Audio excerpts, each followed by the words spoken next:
Assalamualaikum warahmatullahi wabarakatuh.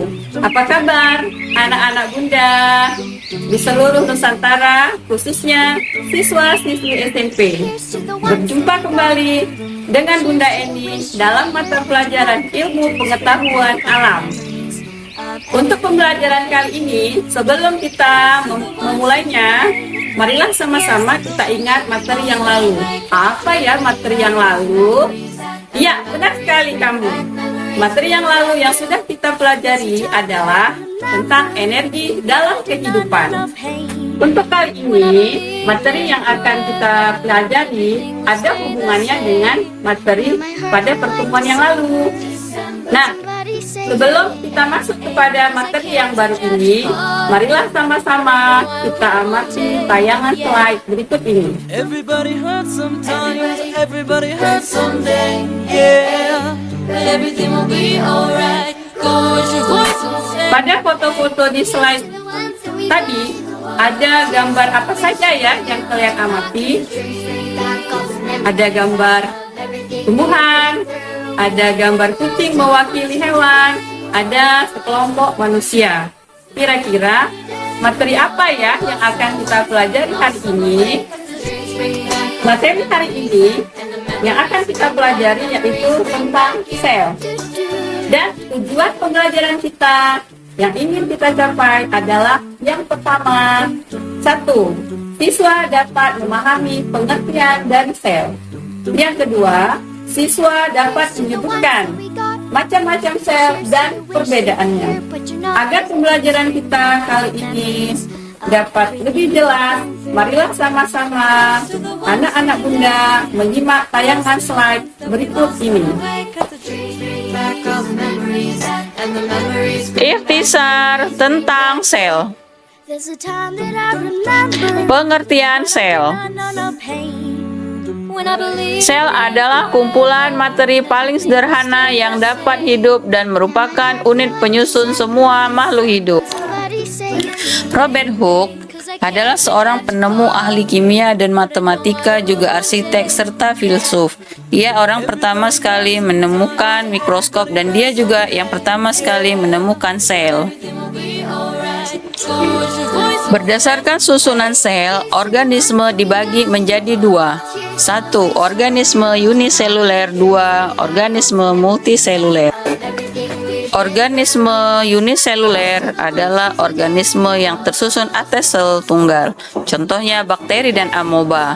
Sedangkan organisme multiseluler adalah organisme yang tersusun dari banyak sel, contohnya manusia, hewan, dan tumbuh-tumbuhan.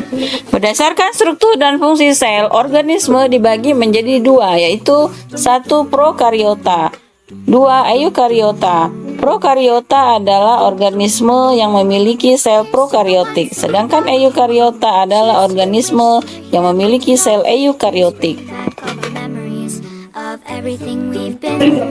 Prokariota adalah makhluk hidup yang tidak memiliki membran inti, sedangkan eukariota memiliki membran inti. Semua makhluk hidup prokariota adalah uniseluler, kecuali Myxobacteria yang sempat menjadi multiseluler di salah satu tahap siklus hidup biologinya, contohnya Euglena. Sel eukariotik adalah sel multiseluler yang terdapat pada makhluk hidup, tumbuh-tumbuhan, hewan, dan manusia. Sel eukariotik adalah sel yang memiliki membran inti sebagai pembungkus inti sel atau nukleus. Berikut ini adalah penampang sel eukariotik. Sebagai contohnya sel hewan dan sel tumbuhan.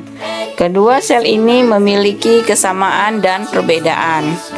Berikut adalah organel-organel yang terdapat pada sel hewan dan sel tumbuhan.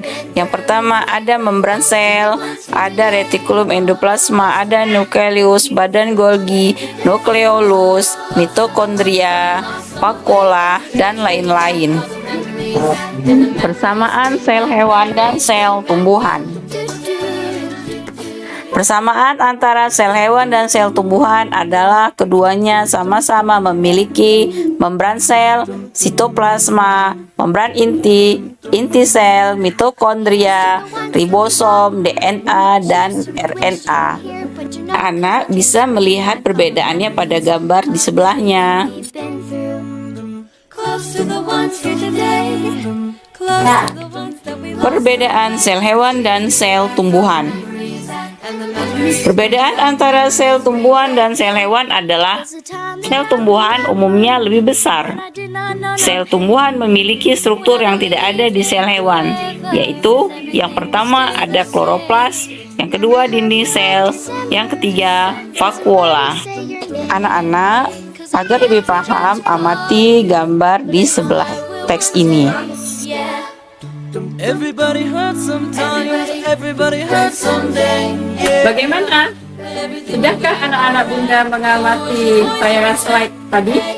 Dan Bunda harap anak-anak Bunda sudah memahami apa itu sel, dapat menyebutkan macam-macam sel, dan dapat menyebutkan juga macam-macam perbedaan sel. Nah, untuk lebih tahu tingkat pemahaman anak-anak Bunda tentang materi ini, marilah sama-sama anak-anak Bunda mencoba latihan berikut ini.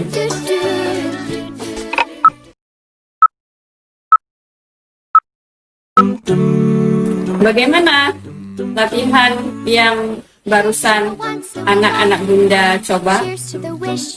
Semoga anak-anak Bunda bisa menjawabnya.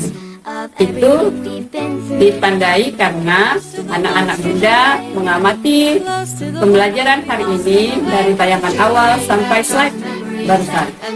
Nah, Bunda harap anak-anak di rumah sudah mengerti ya apa pengertian sel, bisa menyebutkan macam-macam sel, dan bisa menyebutkan macam-macam perbedaan sel antara sel hewan dengan sel tumbuhan. Berhubung waktu pembelajaran kita tinggal sedikit lagi untuk mengakhirinya, sebelumnya Bunda ingin menyampaikan 3M. Yang pertama, menggunakan masker, yang kedua menjaga jarak, yang ketiga mencuci tangan. Jangan lupa itu selalu diterapkan protokol kesehatannya. Kemudian jikalau Bunda ada salah dalam memberikan materi ini, Bunda mohon maaf, karena yang namanya kesempurnaan itu hanya milik Allah dan kekurangan hanya milik Bunda. Bunda akhiri, wassalamualaikum warahmatullahi wabarakatuh.